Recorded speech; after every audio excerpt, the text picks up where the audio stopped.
Bonjour à toutes et bienvenue dans cette vidéo. Aujourd'hui, je vais aborder le retour de couche et l'allaitement parce que c'est vrai que c'est un sujet qui pose pas mal de questions aux mamans. Alors je me suis dit qu'en faire une vidéo, ça intéresserait certainement plus d'une d'entre vous. En fait, pour faire simple, le retour de couche signifie le retour des règles après l'accouchement. Et plusieurs mamans se posent la question quand est-ce que les règles reviennent? Est-ce que c'est pendant l'allaitement? Est-ce que c'est après l'arrêt de l'allaitement? Alors c'est ce que je vous propose d'aborder dans cette vidéo. Lorsque le cycle d'ovulation est interrompu, eh bien votre corps il est confronté à plusieurs chamboulements hormonaux. En fait, pendant la grossesse, vous avez les taux d'hormones oestrogènes et progestérone qui montent en flèche. Et ensuite, lors de l'accouchement, ces taux d'hormones chutent considérablement et libèrent une autre hormone qu'on appelle la prolactine. La prolactine, c'est une hormone qui est responsable de la lactation avec l'ocytocine. Mais contrairement à l'ocytocine, eh bien, la prolactine a besoin d'être activée. Et pour l'activer, il faut que bébé soit en contact avec votre sein et tête. Et donc, lorsque la prolactine est activée, eh bien, elle empêche l'ovulation. Alors, plus votre nourrisson sera au sein et va téter efficacement, eh bien, plus le taux de prolactine sera élevé et donc plus l'ovulation sera retardée. Est-ce que vous connaissez la méthode de la MAMA? En fait, il s'agit de la méthode d'aménorrhée lactationnelle qui permet d'avoir un effet contraceptif jusqu'à 6 mois après l'accouchement. Mais pour cela, il faut que plusieurs conditions soient réunies. Et si ces conditions-là sont réunies, eh bien, le risque de grossesse est alors inférieur à 2%. Donc, ce qui peut être intéressant. Alors, la première condition, ça va être d'avoir un allaitement exclusif, d'avoir un bébé qui tète jour et nuit, à condition de ne pas espacer plus de 6 heures entre 2 tétées la nuit et plus de 4 heures entre 2 tétées le jour.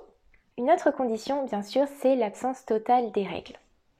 Par contre, si vous réduisez le nombre de tétées ou si vous introduisez un biberon, si bébé a plus de 6 mois ou que vous avez commencé l'introduction des solides, eh bien, il peut être utile pour vous de prendre un autre moyen de contraception.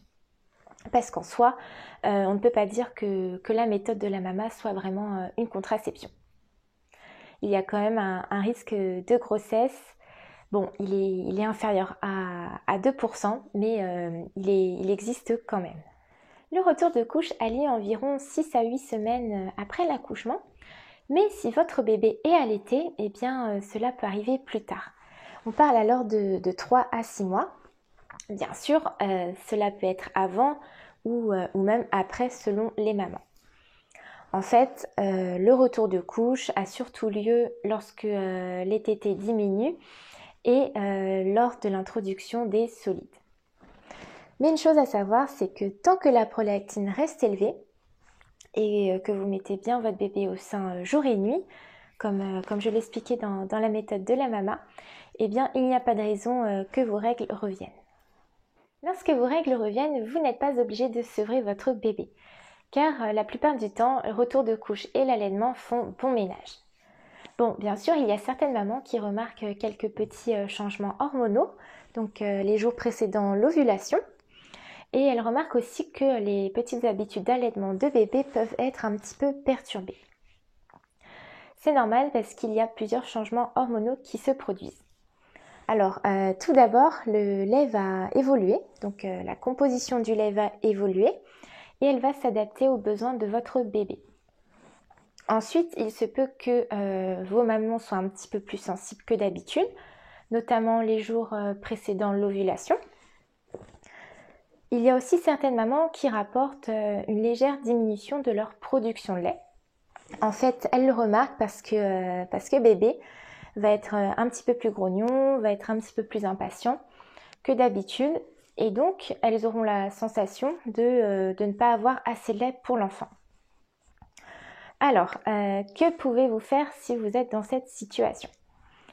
Eh bien, comme on le sait, l'allaitement a beaucoup à voir avec l'offre et la demande. Alors, plus vous allez mettre votre bébé au sein, plus il va téter efficacement et plus la lactation va s'adapter à ses besoins. En revanche, il y a certaines mamans qui, elles, ne remarquent aucun changement et d'autres qui remarquent des changements, mais pour autant, cela n'affecte pas leur bébé. Comment se passe le retour de couche avec l'allaitement? Eh bien, votre corps va devoir se réhabituer petit à petit et vos règles ne ressembleront certainement pas à celles que vous aviez avant. Parce que pendant 9 mois, eh bien, votre corps a subi tout un grand changement. Il va donc devoir se réhabituer petit à petit à ce nouveau rythme. Alors, chez certaines mamans, le retour de couche va revenir dès qu'elles vont commencer à espacer les tétés. Chez d'autres mamans, la pratique d'allaitement n'influera en aucun cas sur le retour de couche. Il y en a qui auront leur retour de couche soit 1 an après l'accouchement. Et pour d'autres, eh bien, ça peut arriver vraiment très rapidement, même si bébé va bien au sein et tète régulièrement. En fait, comme je le disais, il n'y a pas de règle, car chaque femme est unique. Vous n'avez pas toutes le même corps, ni toutes le même taux d'hormones. Alors c'est vraiment important de garder en tête que l'absence de règles ne signifie pas absence d'ovulation. Pour repérer si votre retour de couche arrive, vous allez pouvoir observer votre corps et repérer les petits signes et symptômes en lien avec le retour de couche. Alors, quels sont-ils? Eh bien, le premier symptôme, ça va être l'apparition donc de crampes abdominales qui seront plus douloureuses et plus fréquentes que vous avez peut-être connues auparavant.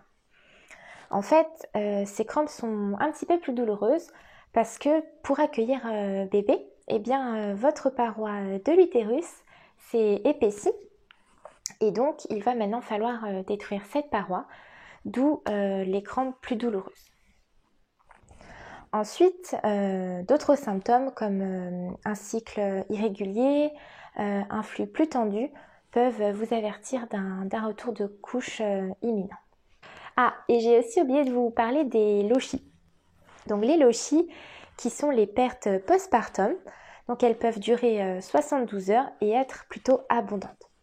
En fait, les lochies, ça n'a rien à voir avec le retour de couche. C'est tout simplement les résidus de la grossesse qui sont expulsés. Et donc, pour revenir sur le retour de couche, j'allais vous dire qu'il est quand même préférable d'utiliser des serviettes hyper absorbantes plutôt que de mettre des tampons ou des cups menstruels de façon à éviter le risque d'infection. Pour la petite anecdote, dernièrement j'ai rencontré une maman qui était persuadée de ne pas pouvoir tomber enceinte pendant l'allaitement. Et quelques semaines plus tard, elle m'annonce qu'elle est enceinte. Donc je vous laisse imaginer la surprise de cette maman lorsqu'elle a découvert sa grossesse. Enfin voilà, tout ça pour vous dire qu'il est important d'être à l'écoute de votre corps, de prendre soin de vous et surtout de garder en tête que la méthode de la mama n'est pas un moyen de contraception. J'espère en tout cas que cette vidéo vous a plu. Si c'est le cas, n'hésitez pas à la partager autour de vous, ça me ferait plaisir. Et puis à vous abonner à ma chaîne si le cœur vous en dit.